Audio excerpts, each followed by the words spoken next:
En el atletismo la prueba reina son los 100 metros. Los 100 metros son de aquí hasta allá.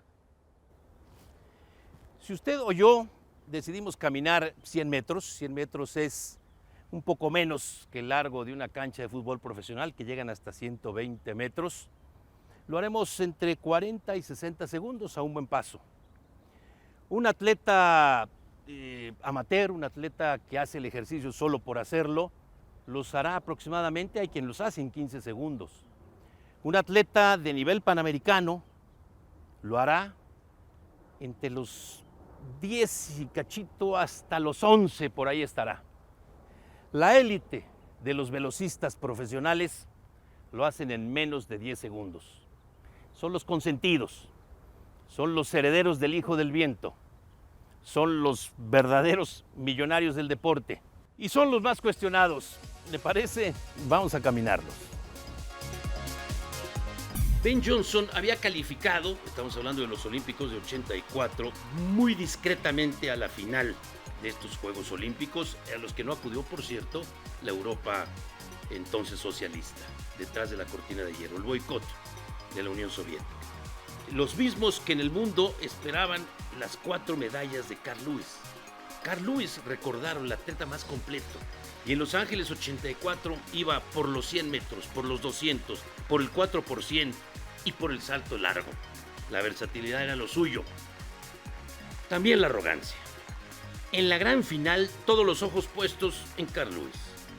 El silencio sepulcral de los, yo diría que más de 100,000 espectadores que, conteniendo la emoción, nos encontrábamos, era un privilegio, en el viejo Estadio Olímpico de Los Ángeles. De pronto, Ben Johnson se adelanta a la salida. Era una salida en falso. La repetición muestra que lo hizo a propósito, tratando de desconcertar a Carl Lewis.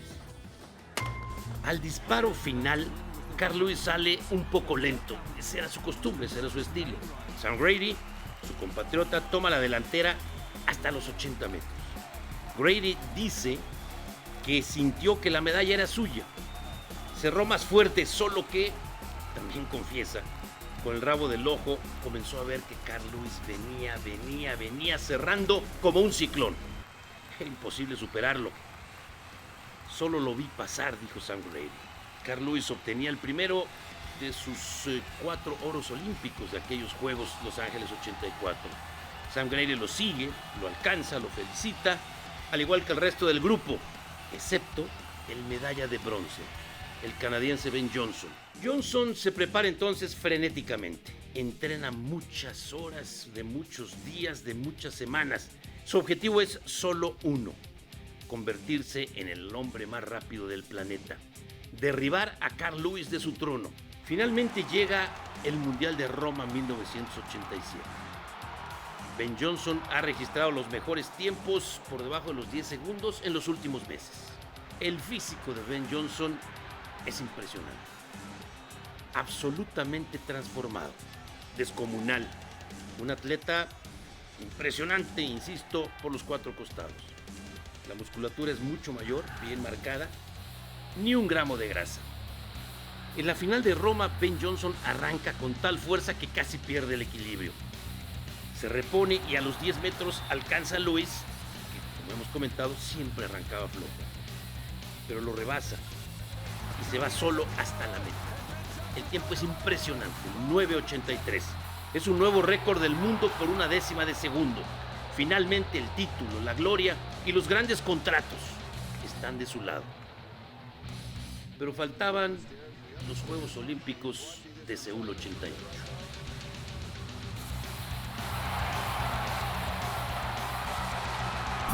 Verdad, casi rompo mi propio récord. Eso será después. Pero aquella tarde del 24 de septiembre de 1988 será recordada para siempre como el antes y el después en la historia de los deportistas y de los velocistas universales. El canadiense, nacido en Jamaica, tierra de grandes velocistas, Ben Johnson, le arrebata la gloria olímpica al gran favorito, al consentido de todos, al hijo del viento, Carl Lewis. Pero vamos a completar nuestros 100 metros. Carl Lewis se queda helado, pasmado, seco, diríamos. No articula palabra. Su mirada está perdida no en los festejos, sino en el horizonte. Por ahí alcanza a insinuar a algunos micrófonos que se le acercan que en la línea había algunos que hacían trampa, que eso se veía de inmediato. No dan nombres, pero todos entendieron que hablaba por Ben Johnson.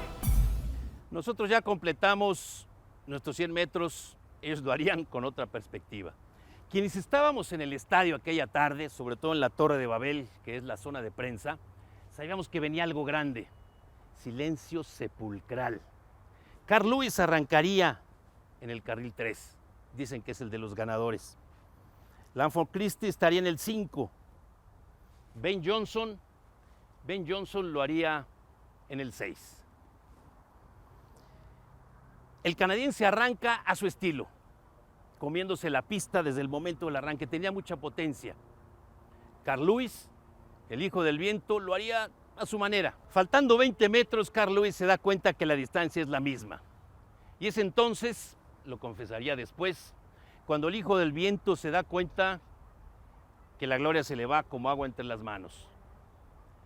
Solo observa a la distancia cómo Ben Johnson, el canadiense nacido en Jamaica, es el nuevo campeón olímpico.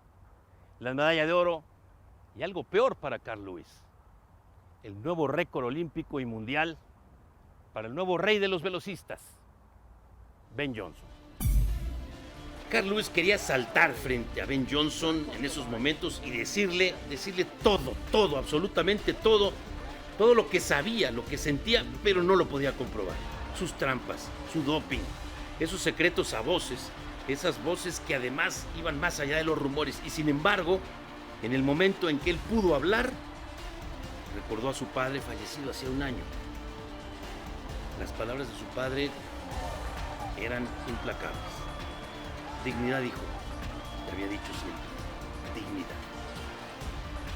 Carl Lewis se acerca, como buen deportista, apretando los dientes y estrecha apenas la mano de Ben Johnson, que saborea en ese pequeño roce su momento, por el que había apostado todo, su único fin, destronar a Carl Lewis para convertirse entonces en el hombre más rápido de la historia. Aparecen los rumores. Por ahí de las 3 de la mañana, varios reporteros, cazanoticias, se dan cuenta que algo anormal ocurre en el edificio sede del comité organizador de los Juegos Olímpicos. De forma poco usual, el príncipe Alexander de Merode, de Bélgica, presidente de la Comisión Médica del Comité Olímpico Internacional, ingresa. Pero bueno, los rumores arrecian y se desvían. Se habla de unos pesistas rumanos que dieron doping positivo.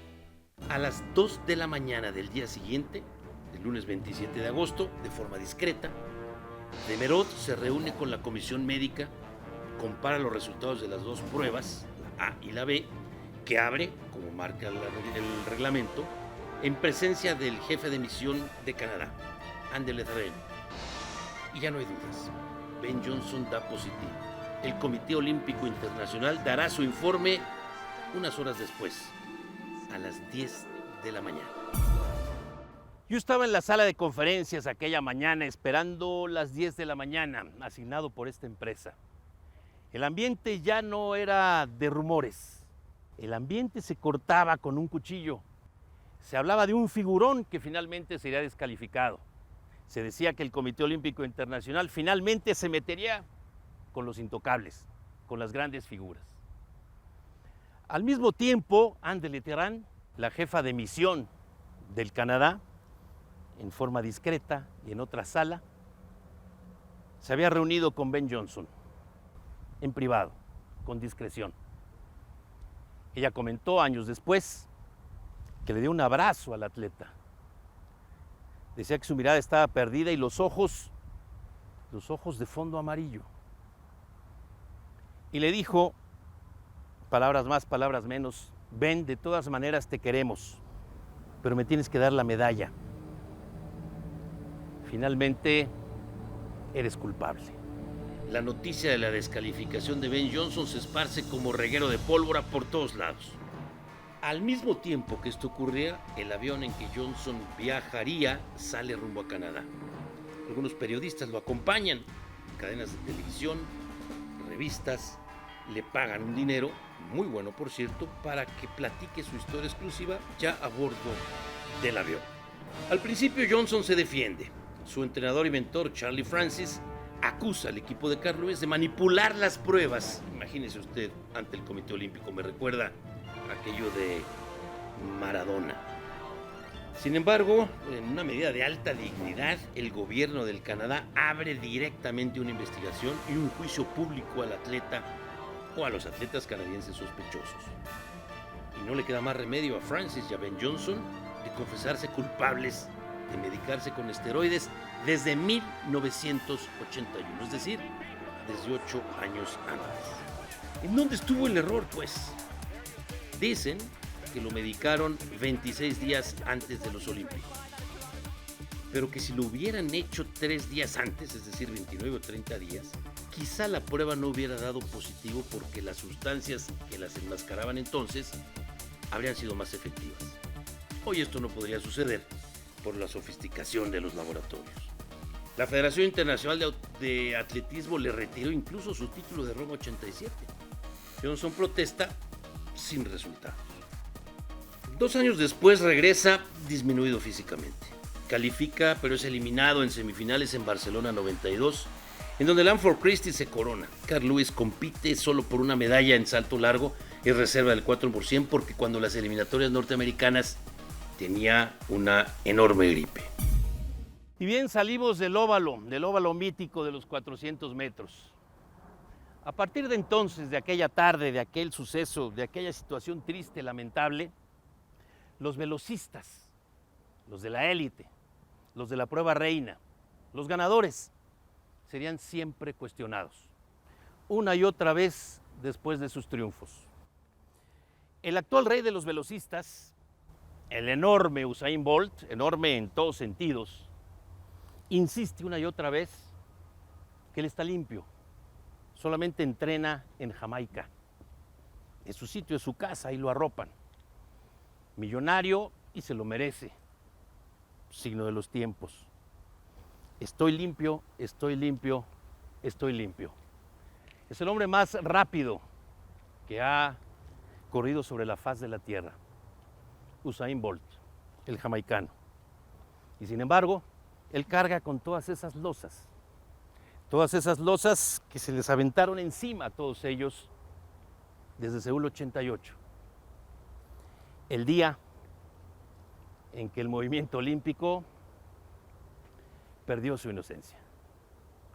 Soy Alfredo Domínguez Muro. Hasta la próxima.